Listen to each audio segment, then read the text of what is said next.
reshape that vision if in fact we feel like we have even more to contribute. Thank you. The support staff would like to know, how do you create positive working relationships with staff and foster teamwork within the university environment? Another great question. You've done your homework. I think there's lots of things that you can do. It gets to me back to this values aspect. You know, when you're talking about the values of the institution, I think we model those values every day. And whether you're a staff member, faculty member, or a student, your actions speak very loud. And so, to me, the aspects of in working with staff is not only in respecting any contractual relationships that we have, but also in setting expectations and making sure that there's honesty and integrity in the way that we're communicating back and forth, so there aren't any surprises along the way with that. I think there's some other symbolic kinds of things that institutions need to be doing to recognize outstanding staff as well as faculty and students. I'm a big believer in the former Assistant Commissioner of Education, Dr. Ernest Boyer, who wrote a document called In Search of Community. And he talked about a community as being he was talking about a university community and what were the characteristics of that. And it was to be open, to have good discourse and dialogue, and to respectfully even disagree occasionally with each other. But to be open, to be just, to be civilized, to be disciplined, but also to celebrate. And I think that one of the things that we maybe need to be doing also are some symbolic kinds of things that would help celebrate achievement, because that also sets role models and expectations and models behavior for our students. And so I think that's also very important. Thank you. And that leads into the next question, actually, from Faculty Senate, and that is, what is the ideal relationship between a president and a board of governors, and what can a president do to make that relationship productive? Well, I'm fully cognizant that there are 3 members of the Board of Governors here, so let me speak to that. We've had some good discussions. I talked with them in downtown Kansas City some time back, and then we spent the evening together. And I think the issue is communication and transparency. The Board of Governors have been appointed by the governor to make sure that we're following the mission that we say that we've been given and also have helped develop. But in addition to that, they also are the unit that the state is entrusted to make sure that we're doing the job that we say we need to be doing. So my sense is that we need to be communicating on a regular basis, and also very clearly about expectations that they might have, and also need to be an advocate for this campus.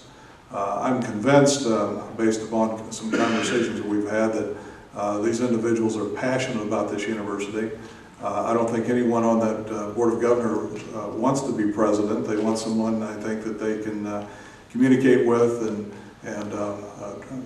express opinions whenever that needs to happen. But I think it's a dual role, the setting of expectations and being an advocate for this university in helping educate the board and our other stakeholders in directions that this campus wants to head.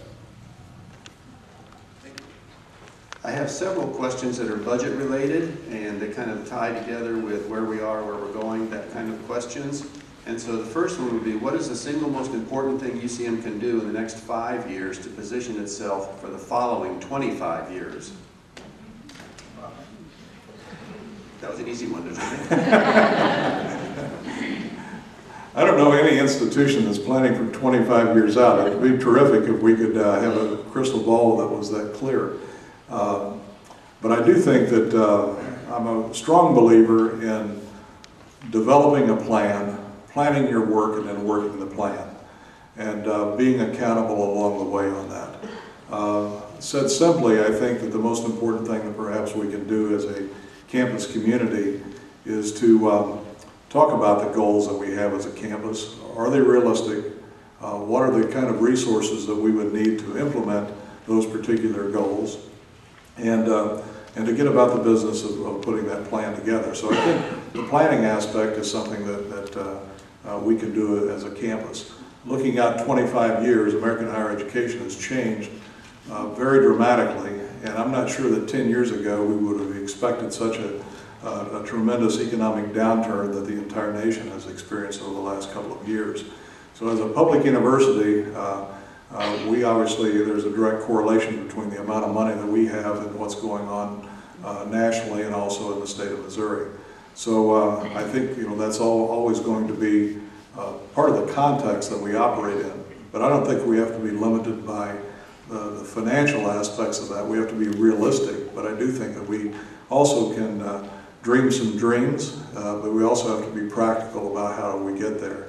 So I think the planning aspect and being realistic about the plan for the future in light of the current economic conditions is probably the best thing that we could do that would position this university well for the next 5 years and into the future.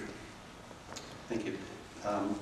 I assume that your current position, your current campus has experienced financial difficulties in the last year or two. Can you describe the process that you have used at your current institution to plan for and deal with a decreasing budget? I don't know how many of you read any papers from the state of Illinois, probably not many of you. Illinois has distinguished itself as being the second worst institution in the nation in terms of bad financial situation in the nation. We're only behind California. This year we have a $13 billion deficit. My current institution is owed over $100 million yet this fiscal year that hasn't been paid by the state. We've had difficulty putting plans together to make payroll through the end of June. We've been able to do that. We're confident about June. And Illinois also is one of the states in the nation that took all of their federal stimulus money in 1 year. So we don't have a second year to look at for FY11 to say, now, how are we going to use half of that stimulus money next year? We did all that this year. So the financial situation is a tad bleak in the state of Illinois. The other aspect of that is that the university is also looking at freezing tuition at last year's rate, and so there's not going to be new revenue coming in from tuition revenues the way they have been with some increases that have occurred in the past.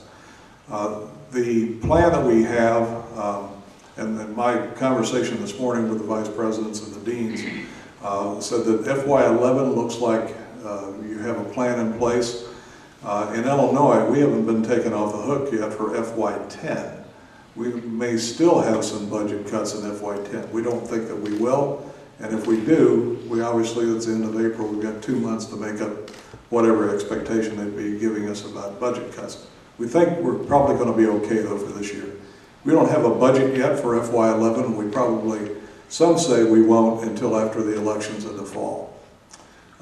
President of our university system is a former U.S. congressman and also a state legislator. Things work a little differently when you have a person with that skill set in that kind of role. I think he has a pretty good finger on the pulse of what's happening in education generally and in the state even more generally. So the anticipation is that we will have about a 10% cut in FY11. So we have all generated plans that would put in place a 10% cut for this next fiscal year. We haven't planned beyond that, and we're hoping that the percentage will not be that high. We've been talking about furloughs and layoffs and program consolidation and program elimination. Those last two, I'm fully aware, are not popular things to talk about, but in my estimation, it's something that needs to be examined.